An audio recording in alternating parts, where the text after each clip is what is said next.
नमस्कार, लोकतंत्र में आपका स्वागत है। मैं हूं आपके साथ रविंद्र सिंह। चीन, अमेरिका समेत कई देशों में कोरोना के बढ़ते कहर को देखते हुए भारत सरकार ने देश भर में अलर्ट जारी कर दिया है।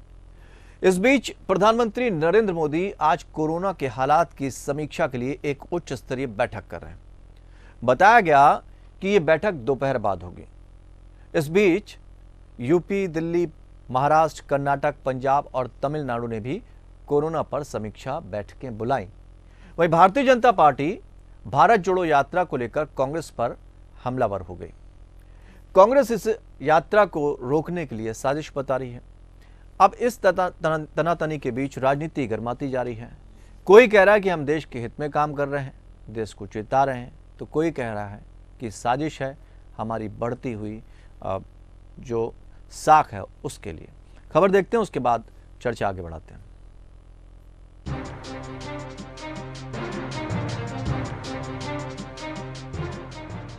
कोरोना के ओमिक्रॉन वेरिएंट के सब वेरिएंट BF.7 के गुजरात में 3 और ओडिशा में 1 मामला पाए जाने पर केंद्र सरकार सतर्क हो गई है। देश भर में अलर्ट जारी कर दिया गया है। वहीं प्रधानमंत्री नरेंद्र मोदी ने हालात की समीक्षा के लिए उच्च स्तरीय बैठक बुलाई। कोरोना की स्थिति को लेकर आज उच्च स्तरीय समीक्षा बैठक बुलाने वाले राज्यों की संख्या लगातार बढ़ रही है। यूपी, दिल्ली, कर्नाटक, महाराष्ट्र के बाद अब पंजाब और तमिलनाडु ने भी स्थिति पर चर्चा के लिए बैठकें बुलाई हैं। बताया जा रहा है कि स्वास्थ्य मंत्रालय चीन और अन्य देशों से आने वाले यात्रियों के लिए यात्रा से 72 घंटे पहले की गई RT-PCR की जांच के विवरण या पूर्ण टीकाकरण प्रमाण की जानकारियां देने संबंधी एयर सुविधा फॉर्म को फिर से शुरू करने पर विचार कर रहा है। कुछ सप्ताह तक स्थिति पर नजर रखने के बाद इस पर फैसला लिया जाएगा। दिल्ली में भी मुख्यमंत्री अरविंद केजरीवाल ने आपात बैठक कर बताया कि दिल्ली में ओमिक्रॉन का नया सब वेरिएंट से जुड़े मामले नहीं आए हैं, इसलिए घबराने की जरूरत नहीं है। चाइना में इस टाइम कोरोना के केसेस बहुत ज़्यादा बढ़ रहे हैं, जिसको लेके भारत में काफ़ी ज़्यादा कंसर्न है। चाइना में भी बढ़ रहे हैं और उसके अलावा कुछ और देश हैं जिसमें सुनने में आ रहा है कि कोरोना के केसेस बहुत ज़्यादा बढ़ रहे हैं। चाइना में जो वेरिएंट है वो है BF.7। सबसे पहले तो मैं बताना चाहता हूं कि दिल्ली में BF.7 का एक भी केस नहीं मिला है। वहीं संसद में भी कोरोना को लेकर सतर्कता का असर नजर आया। लोकसभा अध्यक्ष ओम बिरला और राज्यसभा के सभापति जगदीप धनखड़ के अलावा बीजेपी के सांसद मास्क पहनकर संसद भवन पहुंचे। लोकसभा में केंद्रीय स्वास्थ्य मंत्री मनसुख मंडाविया ने बताया कि जापान, चीन, दक्षिण कोरिया समेत कई देशों में कोरोना के केसों और मौतों में लगातार बढ़ोतरी देखी जा रही है। स्वास्थ्य मंत्रालय कोरोना से खराब होती स्थिति को देखते हुए पहले से ही कदम उठाना शुरू कर चुका है। चीन में बड़ी तादाद में कोविड के केस और कोविड मृत्यु की खबरें छप रही है। माननीय प्रधानमंत्री जी के नेतृत्व में स्वास्थ्य एवं परिवार कल्याण मंत्रालय ने proactive, pre-emptive, all of government and all of society approach के साथ शुरू से ही कोविड-19 महामारी का मैनेजमेंट किया है और इनके बहुत अच्छे परिणाम भी हमें मिला है। आम आदमी पार्टी ने भी संसद में कोरोना संक्रमण के मद्देनजर विदेश से आने वाली उड़ानों को लेकर सवाल खड़े किए। हालांकि BF.7 सब वेरिएंट संक्रमण के ये मामले जुलाई, सितंबर और अक्टूबर में पाए गए थे। खबरों के मुताबिक गुजरात में संक्रमित हुए कुल 12 लोग स्वस्थ भी हो गए थे, लेकिन इतनी देर से कोरोना को लेकर कदम उठाने पर अब सवाल खड़े हो रहे हैं। चारों राज्यों में बीजेपी सरकार ने खूब प्रयास की भारत जोड़ो यात्रा को डिरेल करने के। कर्नाटक में हमारे होर्डिंग फाड़े गए, हमारे खिलाफ अखबारों में फुल पेज के एडवर्टाइजमेंट निकाले गए, गलत प्रचार किया गया, पर उसके बावजूद उम्दा रिसेप्शन हमें स्वागत किया गया भारत जोड़ो यात्रा का कर्नाटका में। मध्य प्रदेश, महाराष्ट्र में आए। महाराष्ट्र में मैं स्वीकारता हूं इतनी मुसीबतें का सामना हमें नहीं करना पड़ा। वहीं कांग्रेस, बीजेपी और मोदी सरकार से देश और गुजरात में चल रहे कार्यक्रमों पर रोक लगाने की मांग कर रही है। स्वास्थ्य मंत्री मनसुख मांडविया ने राजस्थान के 2 बीजेपी सांसदों के पत्र के हवाले से राहुल गांधी को पत्र लिखकर कोविड प्रोटोकॉल के पालन की सलाह दी है, जिसे लेकर राहुल गांधी भी बीजेपी पर हमलावर हो गए हैं। तो ये जो यात्रा है कश्मीर तक जाएगी। अब इन्होंने नया आइडिया निकाला है। मुझे चिट्ठी लिखी कि कोविड आ रहा है, यात्रा बंद करो। कोविड आ रहा है, यात्रा बंद करो। अब भैया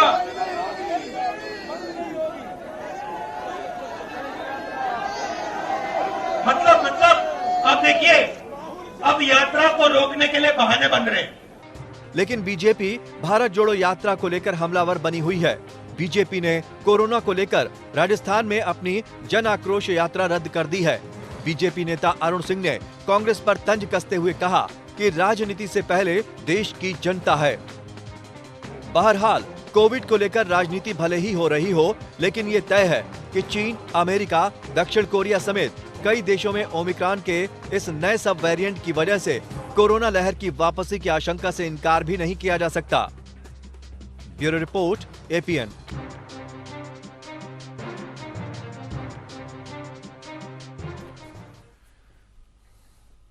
अचानक से कोरोना का कहर देखने को मिल रहा है।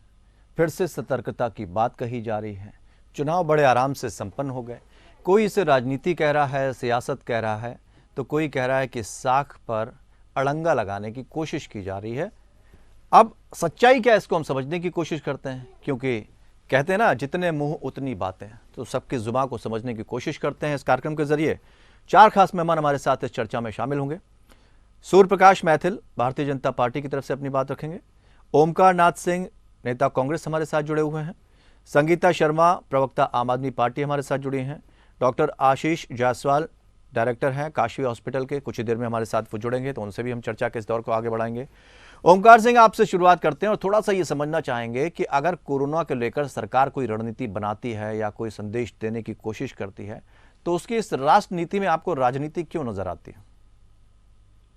राजनीति साफ दिखाई पड़ रही है, इसलिए राजनीति नजर आ रही है। क्योंकि अभी तक जहां हमारी यात्रा गई है और जिस तरह से स्वागत हो रहा है और जिस तरह से जनता इससे जुड़ रही है, तो ये घबरा गए। और जब दिल्ली में आ रहे हैं तो इनको महसूस हो रहा है कि अब हिंदी भाषी व्यक्ति जब इस तरह से आएंगे तो इन्होंने हरियाणा से ही प्रॉब्लम करनी शुरू कर दी। कल जहाँ पे रुकना था यात्रा को, वहाँ पे गांव में 24 घंटे से बिजली बंद कर दी थी और बिजली नहीं आ रही थी, एकदम अंधेरा था। तो इस तरह की जो हरकतें ये कर रहे हैं, ये बहुत ही डेमोक्रेसी में ये बहुत ही गलत मानी जाती है। तो बिजली जाने से कोरोना का क्या संबंध है? बिजली तो आपके कार्यकाल के दौरान तो बहुत सारी जगह बिजली जाती ही रहती थी, आती बहुत कम थी। हमारे यहाँ कार्यकाल में दौरान अगर बिजली जाती थी तो किसी फंक्शन में नहीं जाती थी, या कोई कार्यक्रम होता था तो उसमें जानबूझ के नहीं जाती। अरे सर, पिछली बार भी उस समय भी कई ऐसे केसेस आए जिसमें बंद हो गए थे, माइक बंद हो जाते थे और बिजली चली जाती थी। माइक बिजली, वो दौर मैंने देखा है। सुन लीजिए श्रीमान रविंद्र जी, माइक बिजली से नहीं बनते। आप तो समझदार आदमी हैं। माइक हमेशा बैटरी से चलता है। तो बैटरी में बिजली नहीं होती है? नहीं, बैटरी में बिजली की आवश्यकता, ऊर्जा उत्पन्न नहीं होती है बैटरी से। सर जी, बैटरी में बिजली की आवश्यकता नहीं होती है सर। बिजली का संपर्क करंट से होता है। आप किस सर, हम भी साइंस के स्टूडेंट हैं, जानते हैं सर, बैटरी का इस्तेमाल किया जाता है। हम भी साइंस के रहे हैं। सवाल इस बात का है, बैटरी जब रहती है और जब इन्वर्टर कैसे चलता है, बिजली रहती है। हाँ, अच्छा, तो इन्वर्टर में क्या होता है? इन्वर्टर में बिजली, जब बिजली चली जाती तभी तो इन्वर्टर चालू होता है। तो उसमें करंट नहीं होगा तो बल्ब जल जाएगा आपका? अरे मेरे भाई, तो करंट जो आपके हाथ में रहेगा वो तो नहीं बंद होगा, लेकिन दूसरे के हाथ में रहेगा वो तो बंद रहेगा। तो कांग्रेस में करंट कम हो जाएगा क्या? जहाँ रास्ते में चल रहा था, अगर आप इस तरह की बात करेंगे। नहीं, मैं सिर्फ ये जानना चाह रहा हूँ कि इस तरह की जो अगर बातें होती हैं, आप देखिए बात, इस तरह की बात आप कहाँ ले जा रहे हैं? देखिए मेरी बात समझिए, एक सिंपल सा बात समझिए। नहीं, फिर वही बात, आपको इसीलिए तो पूछ रहा हूँ कि क्या अगर माइक बंद हो जाता है, आपने एग्जाम्पल ऐसा दिया, तो आप ऐसे हास्यास्पद एग्जाम्पल क्यों दे देते हैं? अरे हास्यास्पद आप बोल रहे हो भाई, हम नहीं बोल रहे। लोग कहेंगे कैसे आप बोल रहे हो। अरे सर, आपका अब आप कह रहे हैं लाइट चली जाती है उसमें बीजेपी जिम्मेदार है, उससे आपकी भारत यात्रा पर असर पड़ जाएगा। इसलिए जिम्मेदार है कि जहाँ हर जगह लाइट आ रही है और वहाँ 24 घंटे से लाइट बंद कर दी उन्होंने, ताकि ये यहाँ परेशान। हमारे पोस्टर फाड़े जा रहे हैं। आपने जयराम रमेश जी का भी दिखाया, हाँ। खुद ही बता रहे हैं पोस्टर फाड़े जा रहे हैं, ठीक है, परेशान किया जा रहा है। तो इन सब चीजों का, और जयराम रमेश जी का आज स्टेटमेंट भी आया है कि जो प्रोटोकॉल होगा उसका हम अक्षरशः पालन करेंगे। लेकिन राजनीति इसमें है कि आज तक ये नहीं हो रहा था। जब प्रधानमंत्री की उड़ीसा में मीटिंग थी तब नहीं डर था इसका, जब ये जन आक्रोश यात्रा निकाल रहे थे तब डर नहीं था, गुजरात में जब भीड़ चला रहे थे तब डर नहीं था। आज जब ये यात्रा दिल्ली आई है तो हर तरह का डर आ गया है। तो इसको देखने वाली बात है। अगर आप इसको समझते हैं कि नहीं ये सही है, नहीं, तो हम आपकी बात का जवाब नहीं दे पाएंगे। नहीं, ये एग्जाम्पल तो समझ में आया, ये एग्जाम्पल के हम जवाब भी लेंगे, लेकिन वो एग्जाम्पल थोड़ा अलग था, इसलिए हमने इस तरह के सवाल ही पूछे। हमारा तो काम सवाल पूछना है, बाकी आप तो प्रवक्ता के तौर पर, आप नेता के तौर पर बैठे हैं, तो जवाब आप। मैं नेता के तौर पर बैठा हूं, मैं प्रवक्ता नहीं। सर इसीलिए कहते हैं बात सुन लिया करिए सर, हमारी भी सुन लिया करिए, हम भी थोड़ा सा तो समझदार हैं। हमने कहा आप प्रवक्ता के तौर पर बैठे हैं, आप नेता के तौर पर, दोनों बातें कही। हम नेता के तौर पर बैठे, प्रवक्ता के तौर पर नहीं बैठे, इसको आप जान लीजिए। हाँ, तो हमने दोनों बात की, आपने चूज कर लिया। ठीक है, ठीक है, ये मुद्दा नहीं है, उनको मैं बता देता हूँ कि मैं नेता हूँ। अरे सर हमने दोनों बातें कही, कोई बात नहीं, आप नाराज हो गए शायद हमसे। नाराज तो होते ही नहीं है। नाराज सूर्य प्रकाश जी, अब हम आपके सवालों के जवाब ले लेते हैं। बात है मैं उसकी बात कर रहा हूँ। हाँ, कोई बात नहीं। मतलब एक अच्छे अनुभवी आदमी हमें दिखते हैं, इसलिए मैंने आपको होगा, वरना तो हम जनरली एंकर से बात ही नहीं करते, उनकी बात सुन लेते हैं, चुप हो जाते हैं। ठीक बात है, सही कह रहे हैं आप लोग तो एक तरफा ही बोलने वाले आदमी। ऐसा काम अहंकार में होता है सर। सूर्य प्रकाश जी, इतने सारे बातें हो रही हैं कि ये कोरोना की लहर इतने लंबे टाइम बाद अचानक से बीच में आ गई। आप लोग पहले से सक्रिय नहीं होते हैं। कांग्रेस जब भी सफल होने की कोशिश करती है तो कहीं ना कहीं कोई ना कोई अड़ंगा डाल देते हैं। आप म्यूट पे हैं शायद।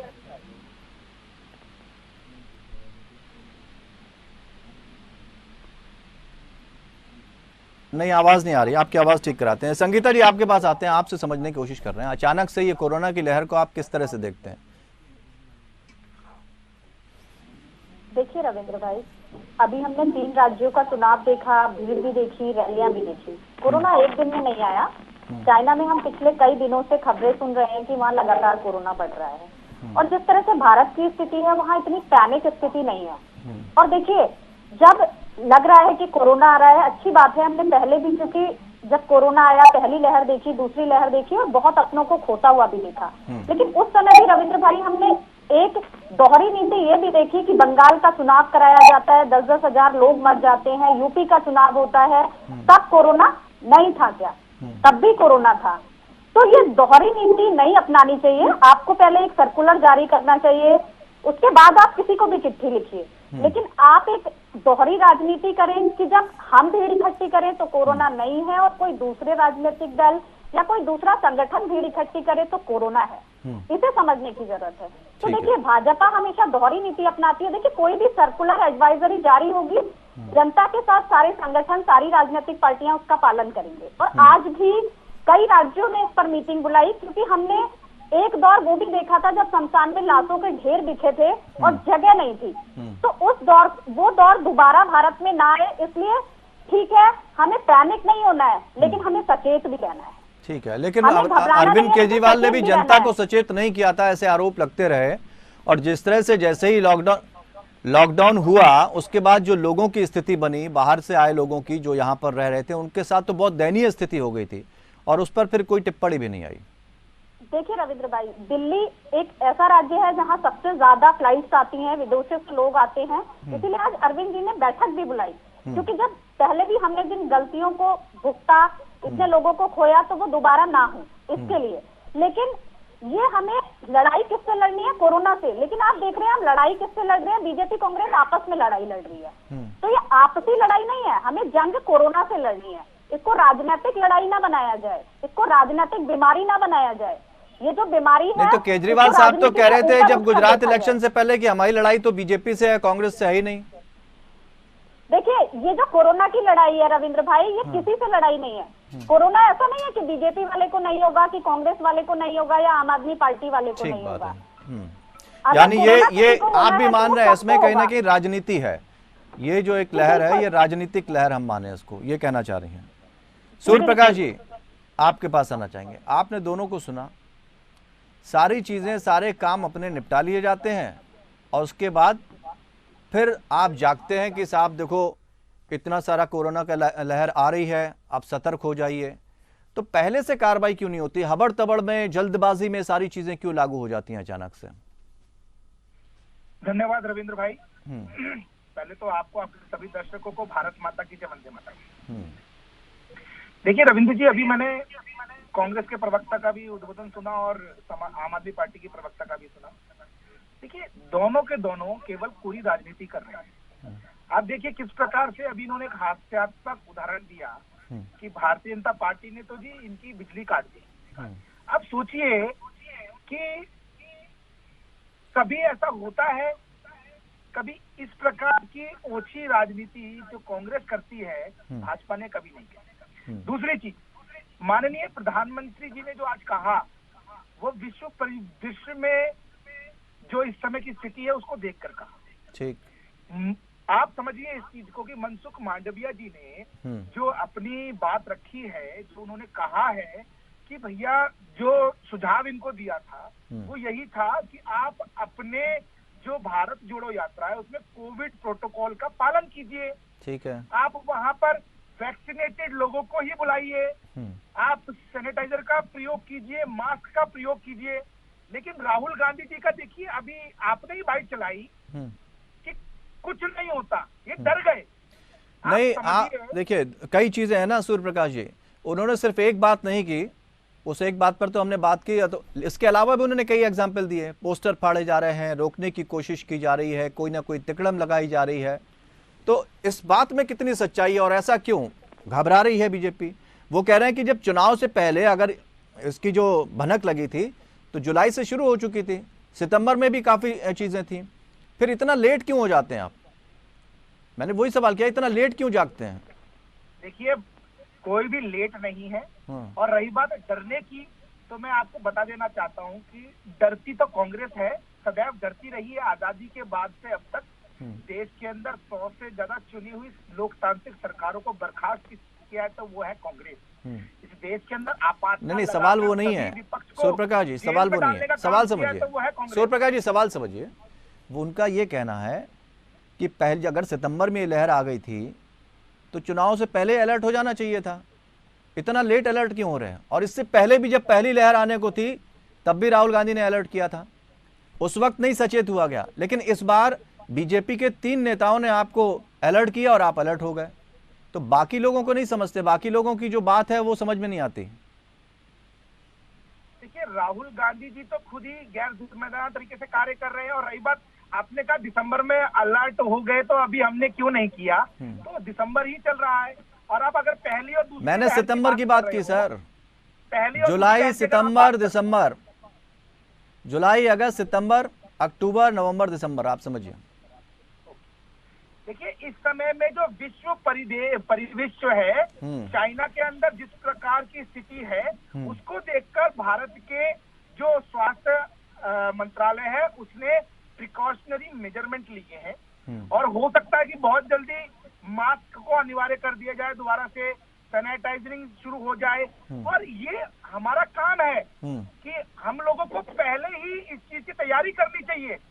क्या राहुल गांधी जी की यात्रा से यदि इस देश में उन राज्यों में कोरोना फैलता है तो इसकी जिम्मेदारी क्या राहुल गांधी जी लेंगे? मैं पूछना चाहता हूँ। नहीं, वो तो ये कह रहे हैं भारत जोड़ो यात्रा से आपकी स्थिति जो है वो भयभीत करने वाली हो गई, इसलिए इस तरह की क्रोनोलॉजी अपनाई जा रही है। जयराम रमेश तो ये कह रहे हैं। रविंद्र जी, अभी आपने चुनाव देखे हैं, क्या स्थिति हुई दिल्ली के अंदर? कांग्रेस की स्थिति कितनी शर्मनाक हो गई, 26% से 11% पे आ गए। हाँ तो आप, अच्छा तो आपको क्या मिला? एक मिनट, भारतीय जनता पार्टी का 30% वहां वोट बढ़ा और 15 साल के शासन के बाद भी Bharatiya Janata party second largest party है। दूसरी मतलब हम एक चीज ये माने, एक मिनट रविंद्र जी, हाँ ठीक है, पूरी बात रख लेने, ठीक है ठीक है, टोकन टिप्पणी नहीं, प्लीज निवेदन कर रहा हूँ।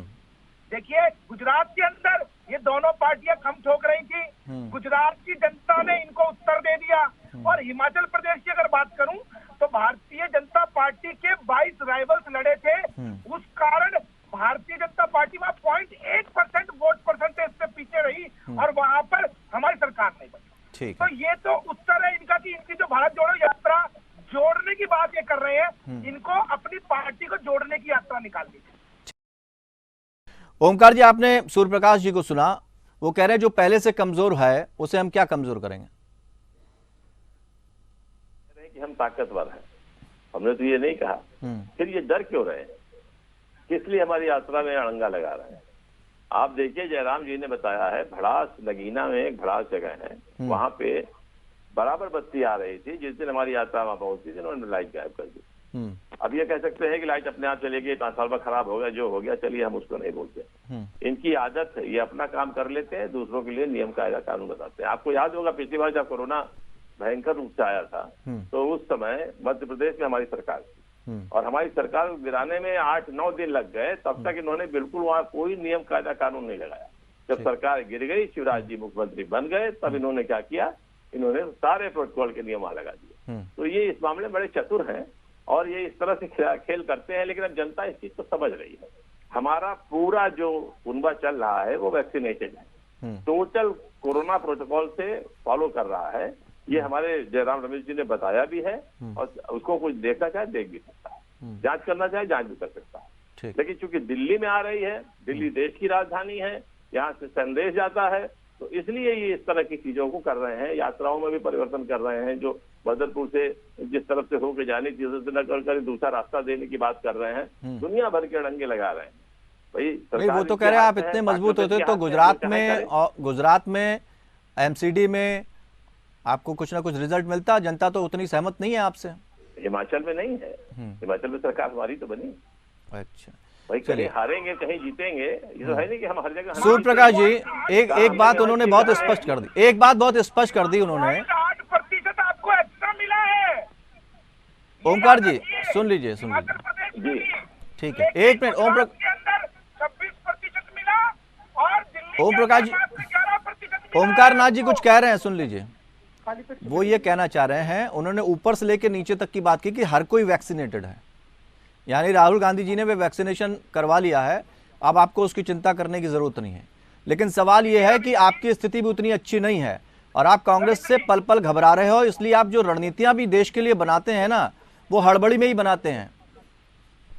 देखिए रविंद्र जी, इस देश ने पहली और दूसरी लहर देखी है कोरोना की, और वहां पर आप इतने वरिष्ठ पत्रकार हैं देश के, आपको सारी जानकारी है।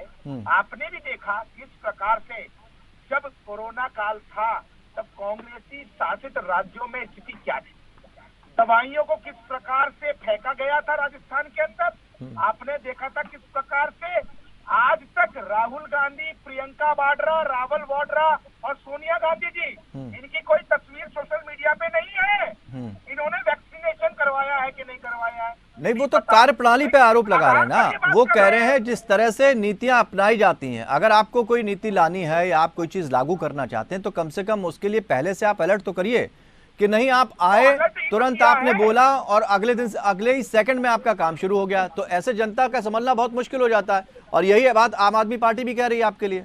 मनसुख मांडविया जी ने जो अपना लेटर लिखा है राहुल गांधी जी को, वो यही तो लिखा कि कृपया करके आप कोरोना की प्रोटोकॉल्स को ध्यान दीजिए, वहां पर वैक्सीनेटेड लोगों को बुलाइए, मास्क का प्रयोग कीजिए, सैनिटाइजर का प्रयोग कीजिए। लेकिन परेशानी यहाँ ये है ना कि कांग्रेस और राहुल गांधी जी अपने आप को देश के शासन से, देश की सरकार से, लोकतंत्र से ऊपर समझते नहीं, तो इस बात का जवाब दे तो दिया उन्होंने कि सारे लोग वैक्सीनेटेड हैं जो आ रहे हैं। मुंह मियां मिट्ठू बनने में रविंद्र जी बहुत आगे रहते हैं। अब आप देखिए एमसीडी ये हारे, हिमाचल ये हारे, 5 बार इलेक्शन में उससे 3 ये हारे और एक जबरदस्ती जीते। जो असेंबली के इलेक्शन आजम खां वाला था वो जबरदस्ती जीते हैं, जिस तरह से जीते हैं आप सब जानते हैं, और अपने को ये सबसे आगे बना रहे हैं। ये गुजरात जीती है तो ये हालत इनकी है और बोलते रहते हैं। देश में कोरोना वेरिएंट स्प्रेड करता है तो कौन जिम्मेदार होगा, मैं पूछना चाहता हूँ इनसे। तो आपके हिसाब से जो कोरोना इस वक्त आने वाला है, जो लहर आ रही है वो काफी गंभीर है, उस पर हमें अमल करना होगा, यही तो कहना चाह रहे हैं ना आप सूर्य प्रकाश जी? देखिए, भाजपा ने अपनी रैली, अपनी जो यात्रा है वो सस्पेंड कर दी है। अब हम जवाब ले लेते हैं। जा रहे हैं 25 तारीख से 2 तारीख तक अपनी छुट्टियां मनाने, तो पहले छुट्टियों पे चले जाए। अच्छा, इस पर एक बात कहना चाहूंगा दर्दाबीन जी। इनको राहुल गांधी जी की छुट्टी दिखाई पड़ रही है। पार्लियामेंट 29 तारीख तक चल रही थी, उसमें 23 को बंद कर रहे हैं, अपनी छुट्टी नहीं दिखाई पड़ रही इनको। 23 को ही बंद कर दे रहे हैं, बगैर पार्लियामेंट नहीं होगी। इनको राहुल गांधी जी की छुट्टी दिलाई पड़ रही है। शर्म करिए कुछ महाराज, कुछ शर्म कीजिए। रोज मेडिकल होता है, रोज कोरोना जांच होती है, उसके बाद भैया पार्लियामेंट 29 तारीख से चल रही थी, आप तो छुट्टी बनाने की बात कर रहे हैं। ठीक है, आप पार्लियामेंट बंद कर रहे हैं, किसे क्यों बंद कर रहे हैं? ठीक है, अब हम जरा कोरोना को भी समझ लेते हैं कितना गंभीर है, जैसा कि सूर्य प्रकाश जी कह रहे हैं। डॉक्टर आशीष जायसवाल जी जो कि डायरेक्टर हैं काशी हॉस्पिटल के, वो भी हमारे साथ जुड़ गए हैं, उनसे भी सवाल ले लेते हैं, फिर संगीता जी वेट कर रही होंगी, उनके पास ही पहुंचते हैं। डॉक्टर साहब, ये कहा जा रहा है कि लहर जो है इससे अब सावधान हो जाना चाहिए। इसमें कुछ लोगों को राजनीति नजर आ रही है और एक पक्ष ये कह रहा है कि भाई हमने सतर्क कर दिया है।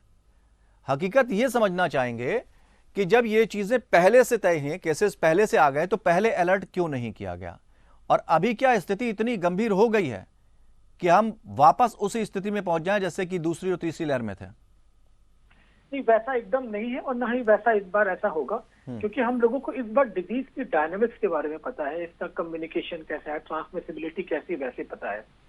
जहां तक बात है इंडिया में जो 220 करोड़ वैक्सीन दी गई है, 95% से ज्यादा लोग को 1 या 2 डोज लगी हुई है, ये एक हर्ड इम्यूनिटी बना देता है इंडिया के अंदर। अगर आप चाइना से हम लोग बहुत भयभीत हो गए कि चाइना में इतने केस आ गए हैं, तो बिकॉज चाइना में क्या है, लोगों को वैक्सीन लगी नहीं, वहां पे केवल 20% लोगों को ही वैक्सीन लगी हुई है। जो एल्डरली लोग हैं उनको 10% लोग को वैक्सीन लगी हुई है। इसीलिए चाइना में बहुत भयावह है। चाइना में नेचुरल इन्फेक्शन हुआ ही नहीं, क्योंकि उन्होंने जीरो कोविड पॉलिसी मानी हुई थी। अभी 1 महीने से जैसे उन्होंने जीरो कोविड खोला, नया स्ट्रेन आया और सबको इन्फेक्शन होने लग गया। तो चाइना में भी जब भी इन्फेक्शन क्रॉस होगा तब नेचुरल इम्यूनिटी आ जाएगी, बिकॉज सबको इन्फेक्शन हो जाएगा। तो इंडिया में ऐसी भयावह स्थिति नहीं आएगी जिसमें इतना, जैसे सेकेंड लेयर में हुआ था कि बहुत हॉस्पिटलाइजेशन की जरूरत पड़ी थी, वैसा यहाँ पे नहीं होगा। अगर इन्फेक्शन होगा भी तो थोड़ा बहुत होगा, जो कि अस्पताल जाने की जरूरत नहीं पड़ेगी, आइसोलेशन में खत्म हो जाएगा। जो ये वेरिएंट बहुत ट्रांसमिसिबल है पर बहुत खतरनाक इंडियन पॉपुलेशन में नहीं होगा, तो वैसे कंडीशन नहीं आएगी। मगर देखिए, ये सब लोग हर समय से यही कह रहे हैं कि अभी हमें 5 से 7 साल कोविड के साथ ही जीना है। तो जो कोविड अप्रोप्रिएट बिहेवियर है उसको फॉलो करना, और 2 चीजें बहुत इंपॉर्टेंट है जो हम लोग को समझनी पड़ेगी। पहला है, जिनको अपना बूस्टर नहीं लगा है, जो और एल्डरली या जो इम्यूनो कॉम्प्रोमाइज पेशेंट है, वो जरूर अपना बूस्टर लगवा ले, क्योंकि उनको ही ऐसे सिवियरिटी होने के चांसेस ज्यादा होते हैं। सेकंड इंपॉर्टेंट पॉइंट ये है कि जो हम लोग जेनेटिक काउंसलिंग कर रहे हैं, जेनेटिक ट्रेसिंग करते हैं जो कोविड के वेरिएंट की, इंडिया में केवल 50 सेंटर है इंसाकॉफ के, इसको हमें रैंप अप करना पड़ेगा ताकि हम ज्यादा से ज्यादा जो सैंपल्स हैं उसको जेनेटिक पे देखें, तभी हमें पता चलेगा ये जेनेटिक जो वेरिएंट है ये हमारे इम्यूनिटी को कम कर रहा है, हमारी वैक्सीन के कारण जो इम्यूनिटी को कम कर रहा है, नेचुरल इम्यूनिटी को कम कर रहा है। तो ये 2 चीजें रैंप अप करनी पड़ेगी। घबराने की बात नहीं ना, जो हमारे पुराने हथियार थे, जैसे किसी को घर पे कोई दिक्कत हो रही है तो अपना टेस्टिंग करे, अपने को आइसोलेट करे, जब रिजल्ट आ जाए तो नेगेटिव है तो बाहर आ सकता है, नहीं तो घर पे अपने को आइसोलेट करे। तो बहुत इंपॉर्टेंट है, टेस्टिंग जरूरी है। मैं एक जगह पढ़ रहा था डॉक्टर साहब, जिसमें जो doctor Samiran Panda top scientist के तौर पर आईसीएमआर के देखे जाते हैं, इन्होंने कहा था कि अगर कोई नया वेरिएंट नहीं आता है तो इस 11 मार्च तक कोरोना एंडेमिक फेज में चला जाएगा, तब तक भारत में कोरोना के मरीज मिलने लगभग बंद हो जाएंगे। इसको कैसे देखा जाए इस स्टेटमेंट को? देखिए, अब कोई नया वेरिएंट नहीं आएगा, पर नया वेरिएंट तो आ ही गया है। अब देखिए, क्योंकि आप कितना भी रोक ले, वेरिएंट तो आएगा ही आएगा। अब जैसे अगर हम लोग को इंटरनेशनल फ्लाइट बंद करें, क्योंकि आप देखिए कुछ जो 4 या 5 केसेस BF7 के आए हैं, उनमें आप देखिए इंडोजीनस है, उनके अंदर ट्रैवल हिस्ट्री नहीं है। तो इसका मतलब है ये वेरिएंट इंडिया में परसिस्ट कर रहा है, और 2 महीने से एक दो वेरिएंट, क्योंकि हम लोग जेनेटिक ट्रेसिंग करते ही नहीं ना, हम लोग जेनेटिक मैपिंग करते ही नहीं, तो हमें पता ही नहीं कि इसका वायरल बर्डन कितना है। ये ऑलरेडी वायरस आ चुका है, ये है पॉपुलेशन में, तो घबराने की बात नहीं ना। लोगों को हो सकता है कि अब हम लोग इतनी टेस्टिंग नहीं कर रहे हैं, हो सकता है ये मिस हो रहा हो इंडिया में। अब अगर हम लोग टेस्टिंग, अब जैसे केसेस बढ़ रहे हैं, टेस्टिंग हम लोगों ने स्टार्ट कर दी, फिर से पुराने स्टेज में आ गए, तो डेफिनेटली हम लोग को पता चलेगा कितने केसेस हैं।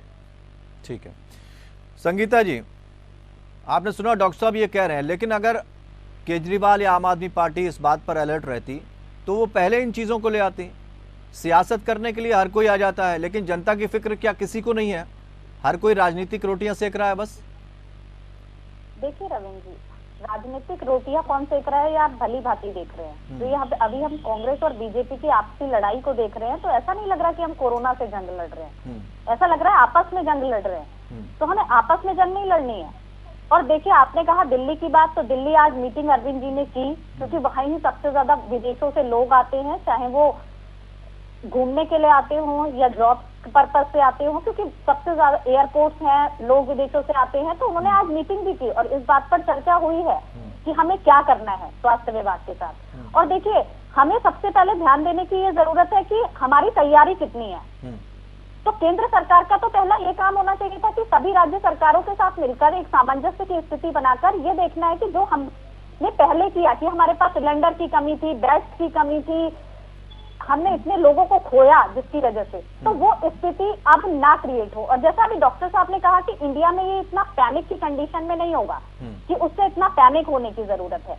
तो हमें सचेत होना है। तो उसके लिए तो ये जरूरी है कि अस्पतालों में क्या है और किस चीज की कमी पर हमें आगे ध्यान देना है, हमारी तैयारी किस तरह की होनी चाहिए कि अगर कुछ ऐसा होता है तो हम उससे लड़ने के लिए कितना तैयार हैं। तो क्या लेकिन हम लगता तो है आपस में लड़ रहे हैं। आम आदमी पार्टी क्या ऐसा कोई मॉडल पेश कर सकती है जिसमें उसने ये कहा या कोई ऐसा एग्जाम्पल पेश कर दे कि हमने कोरोना के लिए इतनी कार्रवाई की है जिसमें हम बाकी लोगों से बेटर हैं?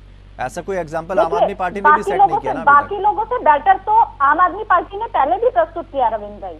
देखिए, जो होम आइसोलेशन जो दिया, वो माननीय अरविंद केजरीवाल जी ने ही दिल्ली में सबसे पहले ये कहा कि होम आइसोलेट होना है, हम घर में ही ठीक हो सकते हैं, बहुत पैनिक होने की जरूरत नहीं है। तो आम आदमी पार्टी ने तो पहले ही एक एग्जाम्पल सेट किया है और उसकी बदौलत आपने देखा कितने लोग ठीक हुए घरों में रह करके, और एक पैनिक की जो कंडीशन थी वो धीरे धीरे कम हुई।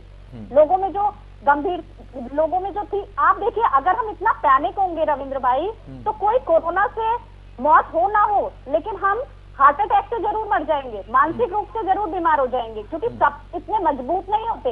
जिन परिवारों ने अपने लोगों को खोया है वो आज उस चीज को सोचेंगे तो उनमें कितना पैनिक क्रिएट होगा। अगर हम इस तरह की स्थिति क्रिएट करेंगे कि ये यात्रा बंद कर दीजिए, वो चीज बंद कर दीजिए, तो इसे धीरे धीरे लाना चाहिए। अगर हम एकदम से सरकार इस तरह की कार्यवाही करेगी और हम आपस में लड़ेंगे तो इससे जनता पर इसका क्या प्रभाव पड़ेगा। तो हमें उनको भी मानसिक रूप से भी स्वस्थ रखना है। तो इस तरह की कंडीशंस ना क्रिएट हो, इसके लिए केंद्र सरकार को जो कदम है वो सही से उठाने चाहिए। और अभी आपने चुनाव करवाए, एक दिन में आप इतना ज्यादा पैनिक हो गए कि कोरोना आ गया, तो एक दिन में नहीं आया ना, तो फिर आप ये इस तरह का कैसा बर्ताव करती है केंद्र? ठीक है, ये क्या है रविंद्र भाई? सूर्य प्रकाश जी, दो सवालों के जवाब चाहिए कि आप विपक्ष की तरफ तो लगातार हमलावर होते हैं, देखते रहते हैं, कोई ना कोई अड़ंगा लगाए रहते हैं, छुट्टियों के भी आपने आरोप लगाए। आम आदमी पार्टी सीधे सीधे हमलावर हो रही है और वो ये कह रही है कि आप जो है पैनिक कंडीशन जानबूझकर ही क्रिएट कर देते हैं। एक दिन में अचानक से कंडीशन बदल जाती है, उससे पहले सब सोए रहते हैं। धन्यवाद रविंद्र जी, और आशा करता हूँ जितना समय आपने विदाउट इंटरप्शन कांग्रेस और आम आदमी पार्टी को दिया उतना ही मुझे भी देंगे जी। 2:1 है। देखिए, अभी जो छुट्टियों की बात है तो मैं आपको बता दूं कि माननीय प्रधानमंत्री जी ने जब से सत्ता संभाली है उसके बाद से उन्होंने एक भी छुट्टी नहीं करी, ऑन रिकॉर्ड। तो माननीय प्रधानमंत्री जी तो अपना पूरा जीवन जो है वो देश को दे चुके हैं। हाँ, ये अलग ही बात है कि राहुल गांधी जी हर महीने 2 बार 3 बार विदेश यात्राएं करते हैं, वो सब ऑन रिकॉर्ड है। इस पर मैं ज्यादा नहीं जाना चाहता हूँ कौन कितनी छुट्टी मारता नहीं मारता, संसद में कितनी अटेंडेंस किसकी है सब जानते हैं, और कौन छुट्टियां मारता घूमता है वो सब। अच्छा, एक सवाल पूछ लें आपसे बीच में? हाँ, पूछिए। कितनी रैलियां कर ली थी हिमाचल में और गुजरात में? नहीं, तो रैलियों से इसका क्या संबंध है आप बताइए? नहीं, भीड़ का संबंध तो कोरोना से है ना। नहीं, तो देखिए रविंद्र जी, जिस समय में चुनाव चल रहे थे उस समय में विश्व परिदृश्य इस प्रकार का नहीं था, ये आप भी जानते हैं और मैं भी जानता हूँ। और दूसरी चीज, चुनाव आयोग जिम्मेदार है उस समय में प्रशासन के लिए। चुनाव आयोग ऑटोनोमस बॉडी है, शासन उनके पास में था। जिस प्रकार से उन्होंने चुनाव कराया उस प्रकार से चुनाव हुए। मतलब ये क्या बात हुई सूर्य प्रकाश जी की हम करें तो टू गुड, आप करें तो टू बैड? नहीं, ऐसी बातें आप कर रहे हैं। सबने रैलियां की है, एक ही ने नहीं करी है। लेकिन अब भारतीय जनता पार्टी ने अपनी रैली चाइना की स्थिति देख के और कंट्रीज की स्थिति देखकर भारतीय जनता पार्टी ने अपनी राजस्थान की रैली को, अपनी राजस्थान की यात्रा को हमने स्थगित किया। अब दूसरी बात, आम आदमी पार्टी नहीं, अभी एक बात खत्म। आम आदमी पार्टी तो ये कह रही कि एक दिन में एकदम से पैनिक कंडीशन कैसे हो गई? मैं बता देता हूँ ना, मैं बता देता हूँ। एक दिन में नहीं हुआ है। जब अभी तक कोई एडवाइजरी जारी हुई है क्या, मैं आपसे पूछ रहा हूँ? नहीं है ना। मतलब तो स्वास्थ्य मंत्री के बयान को फिर क्या गंभीरता से ना लिया जाए क्या? अरे आप मेरी बात को समझने की कोशिश कीजिए। हाँ। स्वास्थ्य मंत्री जी ने सीधा सीधा ये बोला है हाँ। कि इस समय में विदेशों में ये स्थिति है हाँ। और हमको यहाँ पर प्रिकॉशनरी मेजरमेंट लेने चाहिए। लेकिन आम आदमी पार्टी के प्रवक्ता के लिए मैं इतना कहना चाहता हूँ, पूरे देश का चक्कर ना लगाएं और ना ही पूरे देश में विज्ञापन दे दिल्ली को संभाले। दिल्ली के केजरीवाल जी, ये सबने देखा है किस प्रकार से पहली लहर के अंदर पोस्टर और होर्डिंग तो हर जगह दिख रहे थे। हमने भी देखा था जब दूसरी कोरोना की लहर थी और 2000 से ज्यादा शिक्षकों को हमने खोया था। पंचायत चुनाव कराए गए थे, वो आप भूल गए। बंगाल का चुनाव आप भूल गए। मध्य प्रदेश में जो आपने किया वो आप भूल गए। विज्ञापन पे जो है थूक दिया था। तो दूसरों को राय देने की बजाय खुद पे भी अमल किया कीजिए। जिनके खुद के घर शीशे के हों वो दूसरों के घरों पे संगीता शर्मा सुन लेते हैं। सूर्य प्रकाश, संगीता शर्मा जी, 1 मिनट। सूर्य प्रकाश जी, ठीक है, हाँ ठीक है, बोलिए बोलिए, आप बोलिए। लेकिन ये बताइए, आप फिर आपसे भी वही सवाल, आप भी ऐसी बातें कर रहे हैं। सूर्य प्रकाश जी, क्या विज्ञापन पर पैसा खर्च कर देने से कोविड लहर बढ़ जाएगी? फिर वही सवाल आता है। सवाल ये नहीं है कि विज्ञापन पर खर्च कर दिया, ये वहां चले गए। सवाल ये है कि भाई सही समय पर कदम क्यों नहीं उठाया जाता? भेजा था, उन पैसों से ऑक्सीजन प्लांट लगाने चाहिए, नए नए आईसीयू बेड मंगाने चाहिए और ऑक्सीजन सिलेंडर बढ़ाने चाहिए और जो प्रिकॉशनरी मेजरमेंट है उनको करना चाहिए। सूर्य प्रकाश जी, असल सवाल ये है, सूर्य प्रकाश जी, अब सवाल सुन लीजिए, सवाल ठीक है। आप मेन सवाल पे जिस समय में एमसीडी हमारे पास थी उस समय में अरे सर, अस्पतालों ने सवाल तो सुनिए, अपने रूम बनाए थे, सवाल सुन लीजिए, काम किया था, सवाल सुन लीजिए। इनको डबल तैयारी करनी पड़ेगी। अब देखिए, आप ज्यादा वक्त ले रहे हैं, हमारे पास और भी लोगों के पास जाने का वक्त है। सूर्य प्रकाश जी, सिर्फ एक लाइन का सवाल चाहिए। एक स्टेटमेंट आकर दे देने से जिम्मेदारी पूरी हो जाती है कि आप आए, बोला और काम खत्म। संगीता शर्मा यानी आम आदमी पार्टी और कांग्रेस दोनों बार बार ये कह रही हैं कि भाई अगर आपको सचेत होना है तो एडवाइजरी जारी कीजिए, प्रॉपर वे में आइए, लोग सचेत हो जाएं, अलर्ट हो जाएं। ऐसे काम क्यों नहीं किए जाते? आप वन लाइन स्टेटमेंट जाकर बैठ जाते हैं और कहते हैं जिम्मेदारी पूरी, बाकी लोग जिम्मेदारी नहीं पूरी कर रहे हैं। जिम्मेदारी तो माननीय प्रधानमंत्री जी के नेतृत्व में लगाते हुए सरकार पूरी कर ही रही है। इस देश के अंदर हर एक अस्पताल में इस समय जो माननीय प्रधानमंत्री जी का ध्येय है कि हर एक में ऑक्सीजन प्लांट बनना चाहिए, सभी हॉस्पिटल्स में आईसीयू बेड होने चाहिए, तो अभी तक नहीं बन पाए। मात्रा होनी चाहिए। किसका फेल्यूर है? लेकिन यदि हम हमने देख भैया देश के अंदर कोरोना मत ठीक है, ओमकार नाथ जी, यात्राएं बंद कर दो या उससे ठीक है। अब आपका समय हो गया, आपकी बात पूरी हो गई ना, आपकी बात पूरी हो गई। रविंद्र भाई, मैं क्या कहूँ जी, सारी बातें तो आप ही ने पूछ ली, इनसे मैं तो कुछ कहने की स्थिति अब रह ही नहीं गया। चलिए, आप कम से कम आरोप के बारे में पूछा, तो छुट्टी के बारे में पूछा तो ये कुछ नहीं बता रहे। प्रधानमंत्री जी हमारी छुट्टी नहीं लेते हैं, राहुल गांधी जी चले जाते हैं हर महीने विदेश। अरे भाई, छुट्टी नहीं लेते हैं तो पार्लियामेंट में कौन बैठता है? प्रधानमंत्री तो बैठते हैं। सुन लीजिए सर, आप बोल रहे थे तो बोल, बोलने दीजिए, उनको ही बोलने दीजिए। समय उनका, फिर डॉक्टर साहब पास जाना। ये तो बैठेंगे ना पार्लियामेंट में, समय जो 29 तारीख तक चलनी थी, 29 दिसंबर तक चलनी थी, उसे 23 दिसंबर क्यों बंद कर दिया? क्योंकि आपको बड़े दिन की छुट्टी बनानी थी और आप हमारे ऊपर लांछन लगा रहे हैं। एक चीज। दूसरी चीज, अभी महाराष्ट्र में कोविड तो है ना, महाराष्ट्र में अभी जिला पंचायत के चुनाव हुए हैं, 750 ग्राम प्रधान चुने गए हैं वहां पे, 7,500। ये इतना बड़ा चुनाव हुआ, तभी तो कोविड नहीं दिख रहा। एक बार भी एडवाइजरी जारी की, और अगर इतनी भयंकर स्थिति थी तो एडवाइजरी क्यों नहीं जारी हुई? खाली ये स्वास्थ्य मंत्री क्यों चिट्ठी लिख रहे हैं? अगर स्वास्थ्य मंत्री चिट्ठी लिख रहे हैं तो उनको सबको बताना चाहिए, सारी चीजें करनी चाहिए। ठीक है। तो जब आप नियम कायदे कानून, डॉक्टर साहब यहाँ बैठे हैं खुद बता रहे हैं। लेकिन एक सवाल और है ना ओमकार नाथ जी, कोई ऐसी पैनिक की स्थिति नहीं है। ओमकार नाथ जी, एक सवाल ये भी है, कोई चीज चल रही है। ठीक है, एक सवाल ये भी है, सवाल पूछ लें। एक सवाल ये है कि क्या इस तरह की अड़चने लगाने से, कोविड की लहर आने से कांग्रेस अपनी इस यात्रा को या खुद को इतना कमजोर मान लेगी? नहीं, हम कमजोर नहीं मान रहे हैं। हम तो ये बता रहे हैं कि ये क्यों इतना पैनिक हो रहे हैं। सवाल इस बात का है, हमें जो भी नियम आप बताएंगे हम उसको फॉलो करेंगे। अगर आप ये कहेंगे कि नहीं यात्रा बंद ही होनी है, आप बंद करना चाहेंगे, नहीं, उन्होंने तो अपनी यात्रा बंद कर दी ना। उन्होंने तो अपनी यात्रा बंद कर दी। देखिए, उनकी यात्रा में और हमारी यात्रा में अंतर है। उनकी यात्रा जो है वो अभी हाल ही में शुरू हुई थी, करने जा रहे थे। उनके यहाँ भी जो कुछ रहा हो जनरल, मैं उस पर नहीं जाना चाहता हूँ, लेकिन ये यात्रा बहुत पहले तैयार हुई थी और 1 साल पहले नोटिस दी गई थी। और उसके बाद कश्मीर से कन्याकुमारी बहुत बड़ी यात्रा, छोटी यात्रा नहीं है। अगर कहीं कुछ हो रहा होगा तो भाई आप बताइए, अगर ये इतनी जरूरी है। सूर्य प्रकाश जी एक मिनट जवाब देने दीजिए। सूर्य प्रकाश जी देखिए बीच में मत बोलिए, जवाब देने दीजिए। सूर्य प्रकाश जी गलत बात है। सूर्य प्रकाश जी दूसरे को बोलने का मौका दीजिए। सूर्य प्रकाश जी समय कम है, आपको मौका देंगे, बोलने दीजिए उन्हें। चुनाव क्यों कराए गए? गुजरात में चुनाव कराए गए, चलिए ठीक है, उसमें नहीं वो कह रहे हैं हमने अपनी जनाक्रोश यात्रा रोक दी देश की खातिर, आप भी रोक सकते हैं। भाई देश की खातिर जब हो तो एडवाइजरी जारी करें ना। ठीक है, सबको बताएं क्या क्या कहाँ क्या होना है। ठीक है, पूछे तो डॉक्टर साहब ये ठीक है, ये समझ लेते हैं। डॉक्टर आशीष जायसवाल जी ठीक है, मैं आपकी इस बात का जवाब ले लेता हूँ। ठीक है, मैं ओमकार नाथ जी मैं जवाब ले रहा हूँ डॉक्टर साहब से। डॉक्टर साहब ये समझना चाहेंगे, एडवाइजरी जारी करने के लिए कह रहे हैं, क्या वास्तव में इतनी पैनिक कंडीशन है इस वक्त की एडवाइजरी जारी की जाए और लॉकडाउन की स्थिति बन जाए?